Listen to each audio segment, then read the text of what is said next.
This is Gilbert and Frank's Amazing Colossal Obsession. Look at you. I remembered it this time. I'm impressed.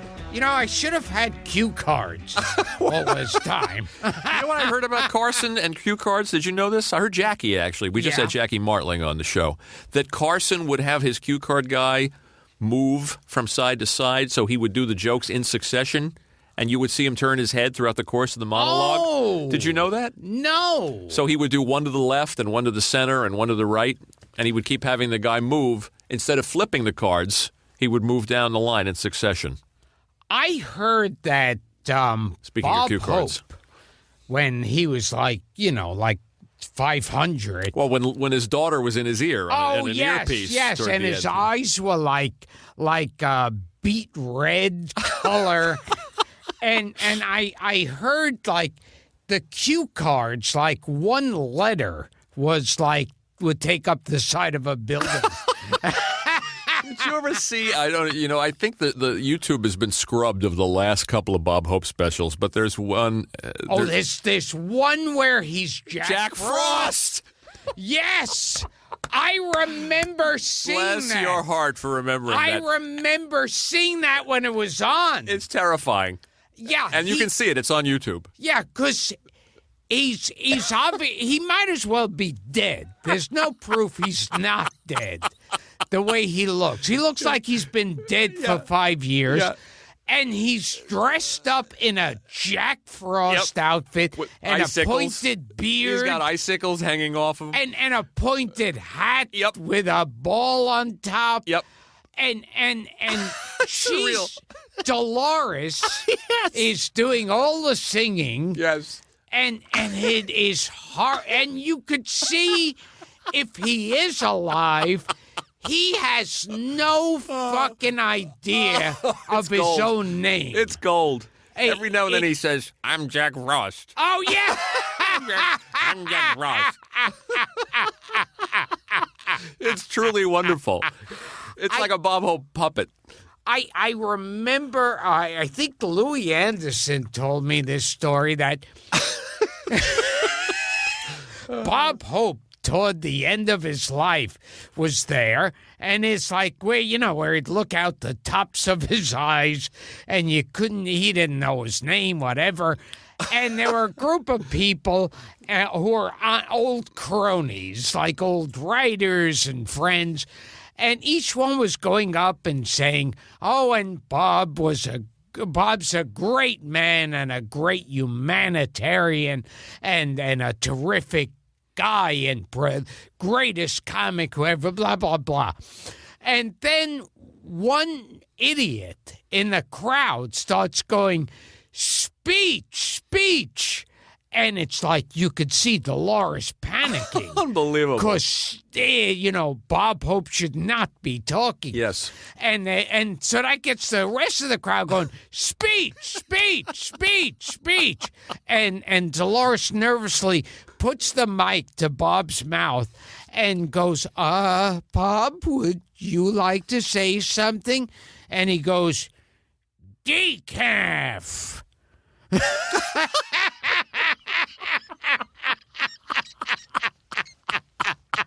It's sort of like Karloff saying the one word as the monster. Antiposto. Antiposto.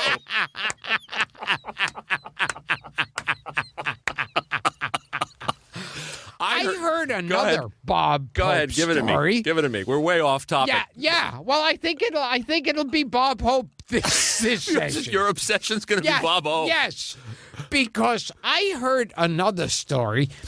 Of course, Bob Hope was he would take those girls to overseas. Uh-huh. And For the USO tours. Yeah. Right. Yeah, and I think pretty much I had heard stories he would threaten to leave them in the middle of the jungle or wherever they were unless they fucked him. My story is not nearly as good as that. But I heard a story writers, if you worked for Bob Hope, you had to be like a fireman on call any hour of the night and day when the bell rang.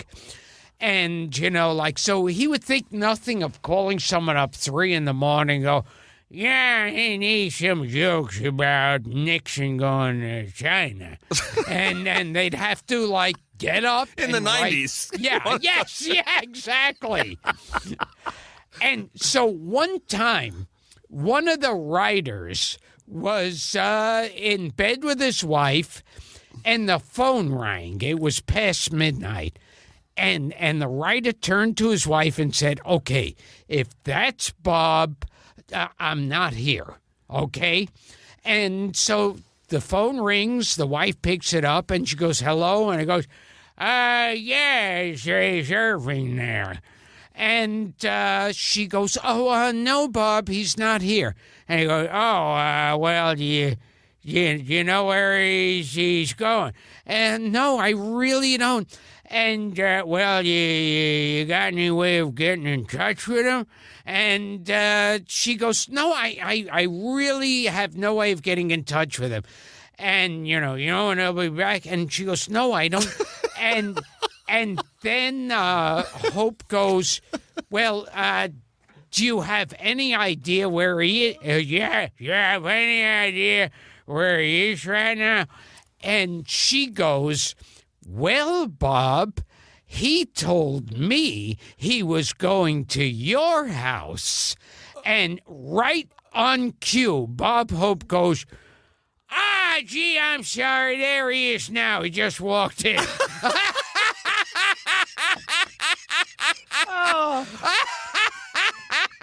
Hilarious. You ever hear of a guy named Gene Perrett? Perret. Gene? That name sounds so He was familiar. Bob. I believe he's still with us. He was Bob Hope's probably number one guy, his number one writer. Yeah. And probably now living in Toluca Lake somewhere, Bob Hope country. I think we could probably track him down and get him on the show. If we don't send this to him. Also not a rush. Also not a rush. Don't push Someone I know lived in the Valley said he saw Bob and Dolores toward the end, and they were in a supermarket, like a Ralph's in L.A., and they got to the register, and she went into her purse and pulled out a coupon. Oh, like a 90-cent coupon off of cream corn. And meanwhile, he owned Toluca Lake. he owned Los Angeles. Owned Los Angeles. Yeah. Yeah. I think the three, I hope that's true. 3 people owned California. Well, Gene Autry. Yeah. Gene Autry, Bob Hope, and I think Bing Crosby. And Harold Lloyd. Yeah, in the old Harold days. Lloyd. Yeah. And Fred McMurray. That's right, I Fred heard, McMurray. owned a lot Yeah, of. Fred McMurray. Yeah, and I think between all of those, they owned the state of California. So your obsession, Yeah. completely by accident, because By we got accident. talking about cue cards, are bad Bob Hope specials. You know what I miss? The ones where he used to do like the where he'd play a cheerleader with Ann Gillian. The Oh, ones in the geez. 80s where he'd put the giant bazooms Oh, God. under the sweater and the rouge. My wife says they don't call it rouge anymore. yeah. It's a blush on his face. And I remember, Lord. too, Great stuff. with Bob Hope and Lucille Ball, Yeah. and especially when they'd work together. And it was like I'd be a kid watching this and going, oh, my God, they're so out of touch. Oh, yeah, the with Beatle what- wig. Yes. They'd put a, yeah, I'm one of them Beatles. Or Lucy would be, hey, we're hippies. We got to find Dave Thomas and get him to come on and do his Bob Hope. Oh, yes. He's the best Bob Hope in the business. And then I remember they would do that. And Oh, God.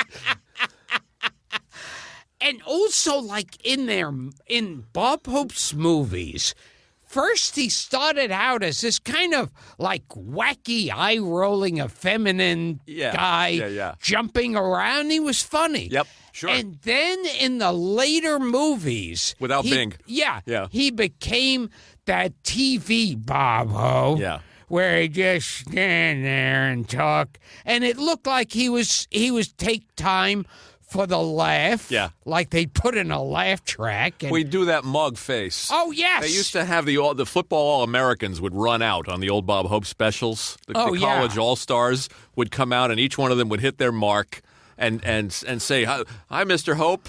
You know, Fran Tarkenton. I can't remember the school he went to. You can't. He'd just look into the camera and like do that bad. Oh, yes. The bad take."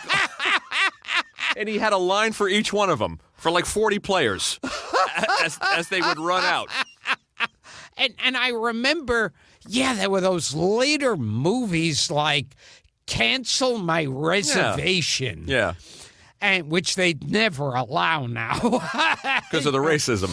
And he basically, it takes place in the West, and he's basically Bob Hope, but they don't call him Bob Hope. Right.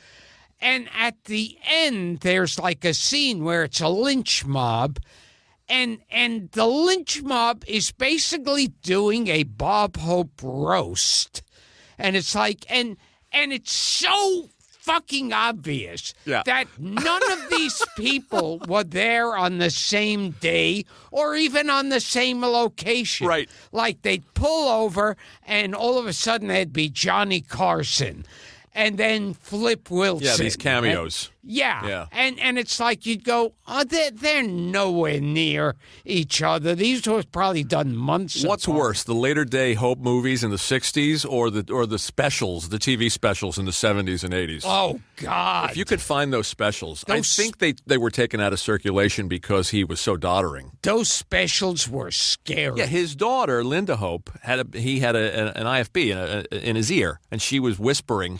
She was feeding him the lines at the end. I'm gonna change courses here. I accidentally. That's all right. We'll do a future episode.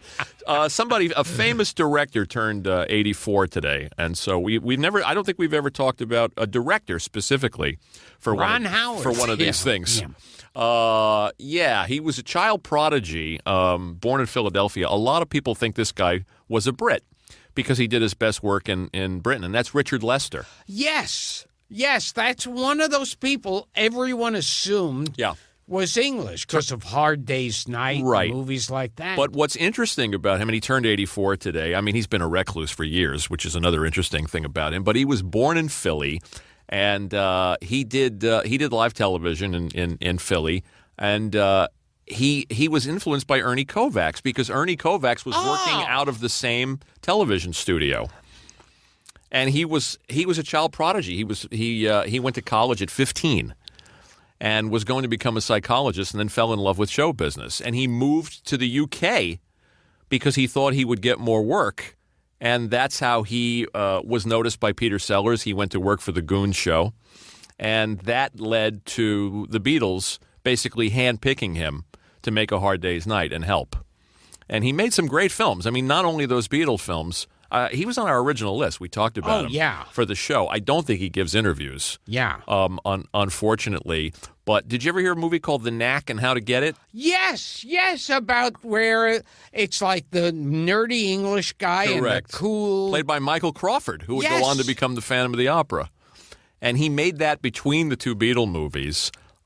Terrific stuff. The first screen appearance of Jacqueline Bisset and Charlotte Rampling. Wow. By the way, The Knack and How to Get It, a little trivia. Oh, very important. Yes. It's Bissett. What did I say? You said Bissett. Jacqueline Bissett. Jacqueline. It's kind of like calling her Demi Moore instead of Demi Moore. What about Whit Bissell?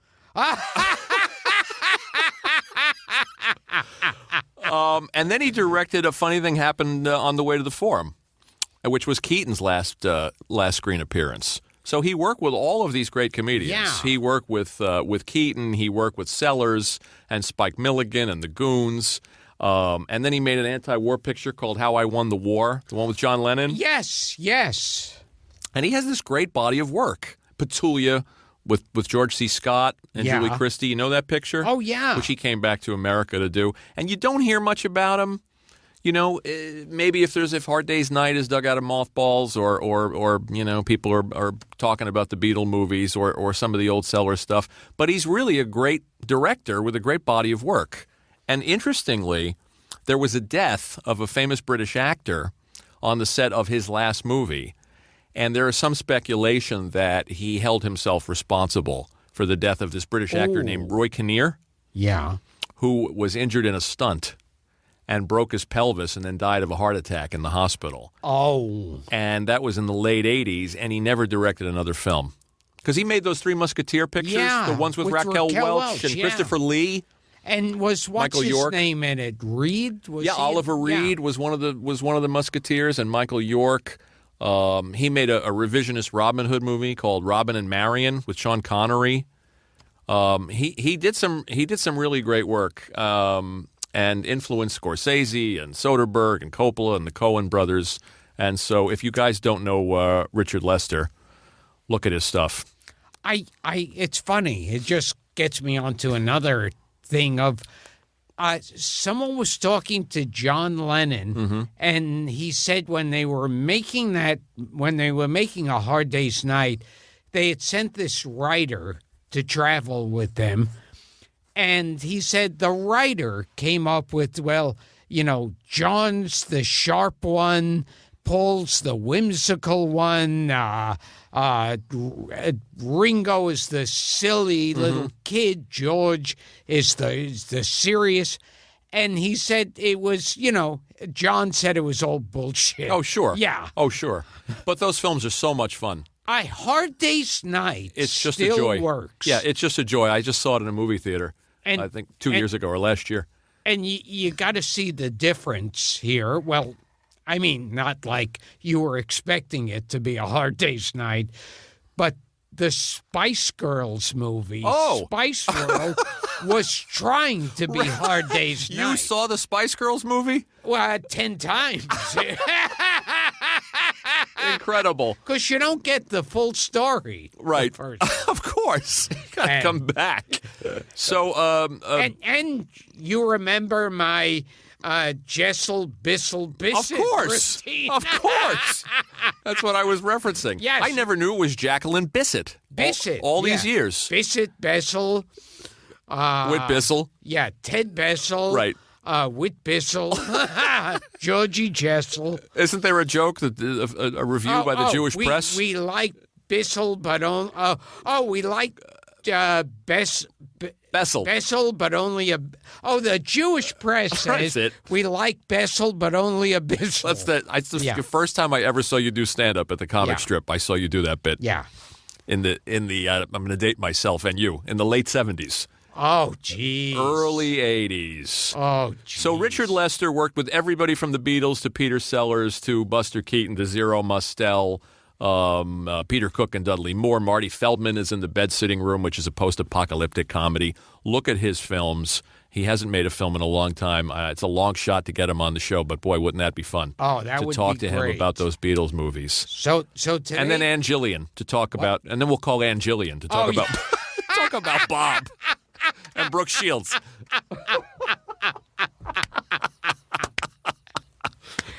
So you're 14, huh? He was always so lecherous.